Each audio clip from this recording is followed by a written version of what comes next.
This is Sprocket 314, and I'm going to do a series of videos that I'm gonna call The Road to Birmingham. And these videos are meant to help people um, make decisions or prepare themselves strategically for the Vault Tour in Birmingham with the new Age of Ascension set. In this episode, we're going to cover the potential Age of Ascension decks that we're going to encounter in Birmingham, and also giving you some tips to decide how to choose from your three decks that you're going to be given, how to choose the one that is the right for you, and that probably will counter what the other people are going to be choosing. So, okay, without further ado, let's move on and have a look at the individual advantages that each house has in Age of Ascension. So we start with Brobnar, and Brobnar are very famous for fighting, and they have been very well upgraded now with fighting. There's going to be tons of fighting in Age of Ascension. So the key advantage for Brobnar is going to be the Drummer Knot. So Drummer Knot, it's an amazing card that you can see that when you play Fight or Rip, you may return a friendly giant creature to your hand. It's may because it has been already an errata released. So that's the new ruling is that you may return a giant creature to your hand. So this means that you, in combination with nine or more new giants in Age of Ascension, it's going to be plenty, pretty much almost every single Brognar creature. Most of the Brognar creatures are going to be giants. So if when you play the Drummer Knot, you're going to be sending them back to your hand, back up and down, and you may do this if you need to do so. So basically, you can fight with your giants, and when they're close to be destroyed, then you can then um, get them back to your hand and then play them straight away after that. This is not an omega ability or an alpha ability. Can be done anytime during your turn. So that's quite good. Um, if you combine that with Into the Fray, where basically every single Brognar creature, giant or not, gains the ability fight ready this creature. This can be devastating, and it can be making the owner of this deck win many games. So this is going to be very. They pack a punch. These Brognar creatures. So I from here I can say that this Brognar deck that's going to be focused on the Drummer Knot and lots of giants and with the Into the Fray is going to become like the new Horseman deck. So I'm saying it like the new Horseman deck not because of the hype, and I would say more like how to say like something to look out for, like a brand, no? So this is really is going to be like a new brand for the Horseman, right? Like the same for Lance or Lart. So then there is a few cards more that are very interesting, like the Grand Buggy. The Grand Buggy makes everything cost, the keys for your opponent to cost one number more for every friendly creature with power 5 or higher, which is the typical thing for giants, no, from Brobna. You can make very quickly, very expensive, and it's an artifact, right? So you can make everything very expensive for your opponent. So if you have a heavy punching opponent that has a big strong board that can heal or resurrect all the time thanks to Drummer Knot, and then they're going to be making it very expensive for you to forge keys. So it's going to be very tough to beat.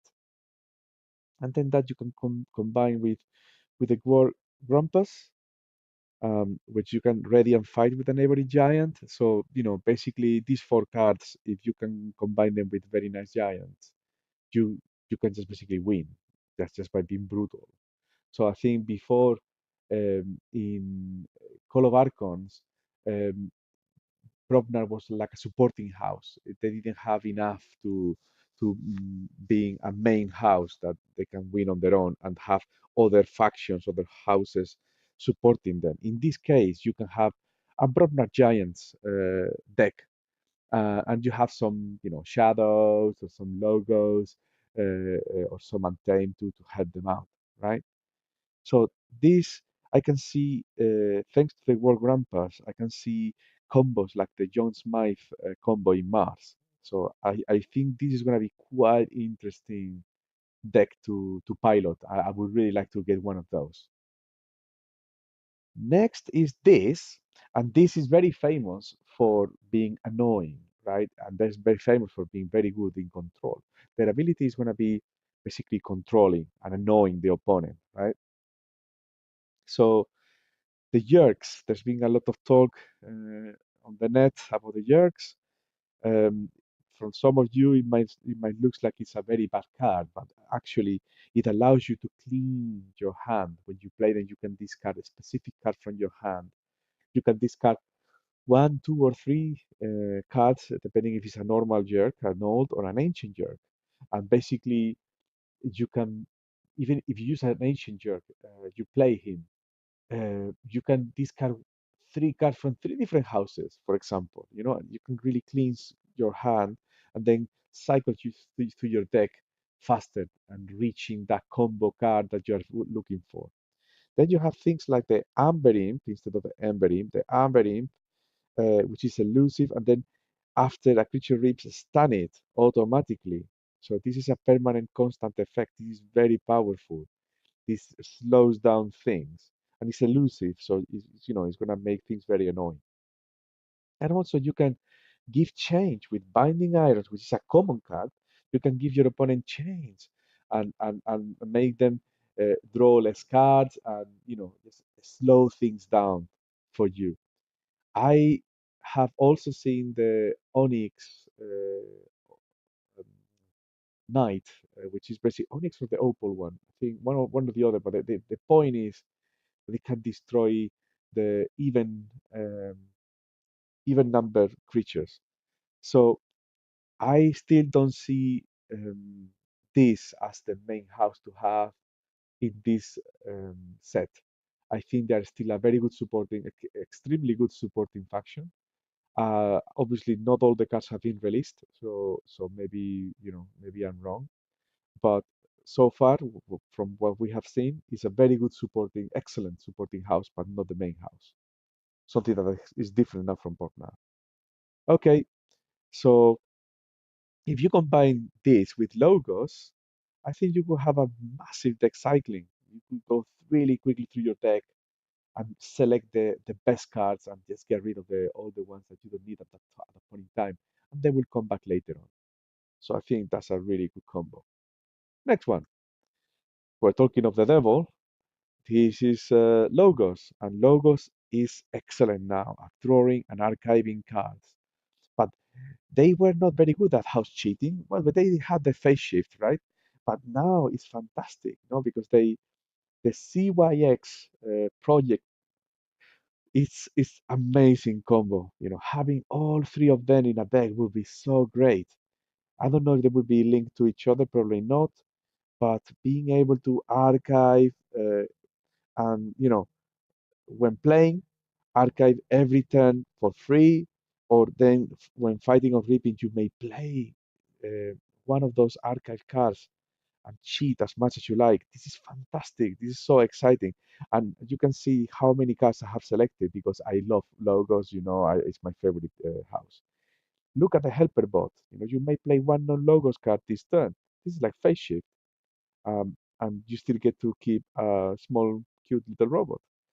Then you have the professor. The professor, you draw a card for each friendly logos creature. Every time you rip. That's insane. How long is he gonna last? Probably not very long. Igor, Igor is like a little bit like a tutor type of effect. No, you can look at the top three cards of your deck, looking for that combo card that you desperately need, looking for that bait and switch, or looking for that, anything could be a very fantastic card to to find the specific card you're missing for your combo.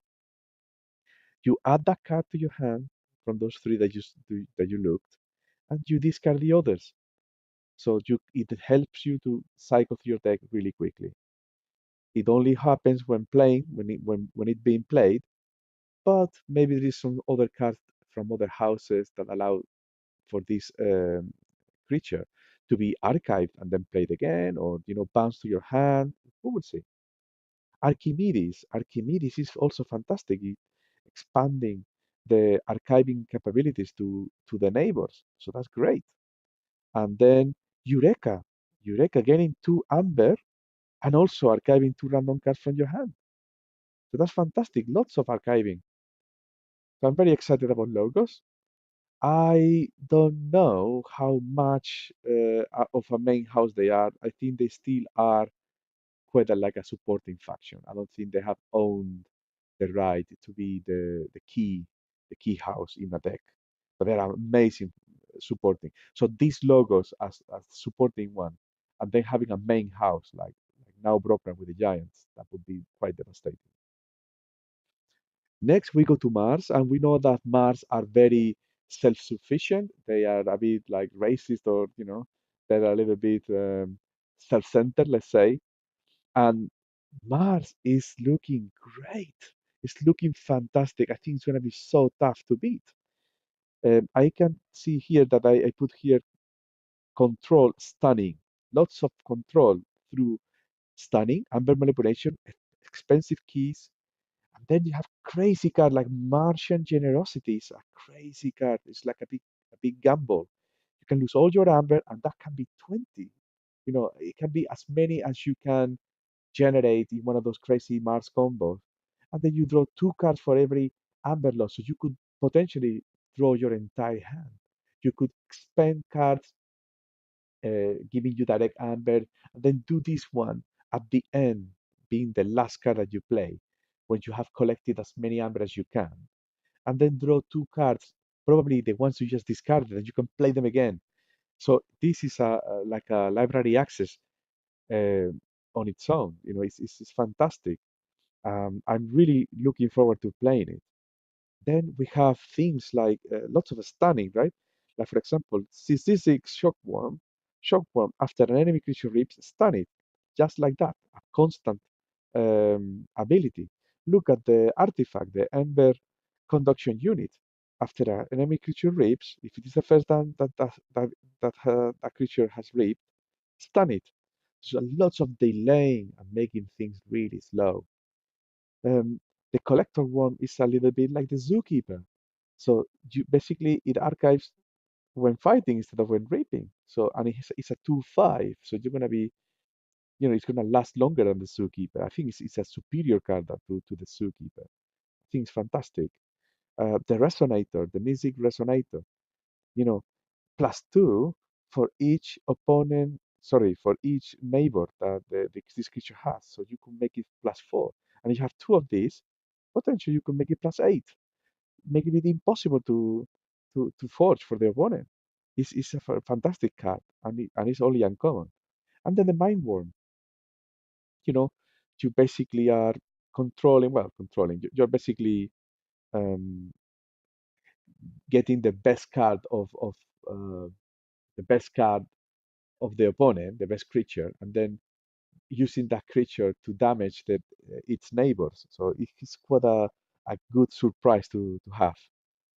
So I think Mars are definitely a powerhouse. I think they are like Bruckner in this case, and they're self-sufficient entirely. So they can be the main house for sure.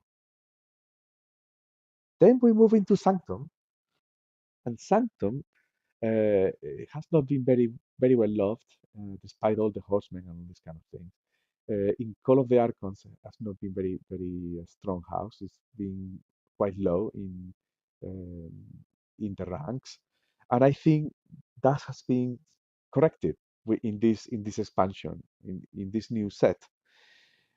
I think Santom is looking amazing. It's again now it has earned the right to be the main house. I believe. There are many cards now with the deployability, with giving armor, allowing things to ready and fight that I didn't even put on the screen. But the ambassadors are amazing. The ambassadors you can house cheat fantastically, and it's is fight rip. You can do it fighting or ripping. And then, well, you're not going to be fighting much with a one, no, when a one number one creature, but it's elusive as well. And then you have cards. You have I put here Sanctum control unique because they have unique abilities. Like for example, Barrister Hoya, uh, enemy creatures cannot rip. There you go. That's the first time I see that the creatures cannot rip. And then you have, for example, things like Amber Destruction, like Obad the Grim captures 3 when he enters play, and then every time he rips, discard 1 from him. So you can start destroying Amber, which is something that didn't happen before. And then you can see that you also have a lot of sacrifice. So you can destroy friendly creatures to gain Amber. You can give control of an artifact to an opponent and then gain Amber from them. So lot of Amber manipulation, Amber destruction, not aligned to reap. I think they also have some ability to stand probably. It's incredible. I don't know how strong they are. I think it's looking really strong to have a main deck with Sanctum as the main house. Now, well, what can I say, right? Shadows. If people were complaining that shadows are too powerful, just look at this. They have now lots more stealing, lots more direct damage, lots more elusive, and also forging out of time. Not like the Key of Darkness, which is like so hard to pull off. It's incredible the amount of cards that you have now to steal. Even, what can I say? Lots of direct damage. I still think Shadows will not be a main house, as in the one that is leading the combo house, but they are at the top number one supporting house. So I think this confirms that Shadows is almost indispensable, and you will see that at the end of at the end of this video. So, you know, what can I say? You know, things like Swindle, where you just steal 3. Look at Sucker Punch. It's very interesting because it's alpha. You have to play it at the very beginning. And when you play, you deal 2 damage, and if it's destroyed, you archive it and then you can use it the next turn. So that's fantastic. And it gives you an amber. So it's a fantastic card. Look at Night Forge. If you didn't forge this turn, you may forge a key at +4. So you can steal lots of stuff. And then I think this card is going to be used all the time and it's common. So I think it's going to be the new Keyforge, the new key charge. Sorry. Okay. So let's go. Look at Heist Knight. When you play it, you steal 1 for each friendly thief creature. That's phenomenal. Okay. So finally, we go to Untamed. And Untamed has a little bit of a change now these days because now Untamed is going to have a lot of resilience, a lot of board presence. You may be very surprised to hear that, but it is true. It is true. There is so many cards now that is so hard to kill because they have all these assault, hazardous, skirmish, all these kind of abilities. They come ready already with Dusk Witch, for example, and then they have a lot of pumping up. So maybe they are a bit weak in the beginning, but then they get pumped up. You can see Marmo Swarm. You get +1 power for every amber in your pool. They can become really strong really quick. Grove Keeper automatically, as a permanent effect, at the end of your turn gives every neighbor creature a +1 power counter forever until he leaves play, and he gives the power counter forever. It's a permanent counter. So when Grove Keeper leaves play, those creatures that have the power counters retain them. How about Nox? He gets +3 power for every neighbor he has. It becomes a 9, like a mushroom man. But my favorite one is Tantaddling. Tantaddling, okay, it's not good at fighting because you don't want it to fight. It's a 9. But when it fights, you make the opponent to discard a random card from the archives. So yeah, it only makes two damage when fighting, otherwise it would be overpowered. But you're making their opponent to lose the cards on the archives. You're disturbing the archive. It's no longer safe place. So yes, Anthem is going to remain in the board, but I still don't think that they have enough to be the main dominating house. It would be a very good supporting house with board presence, very tough to beat, very good at pumping.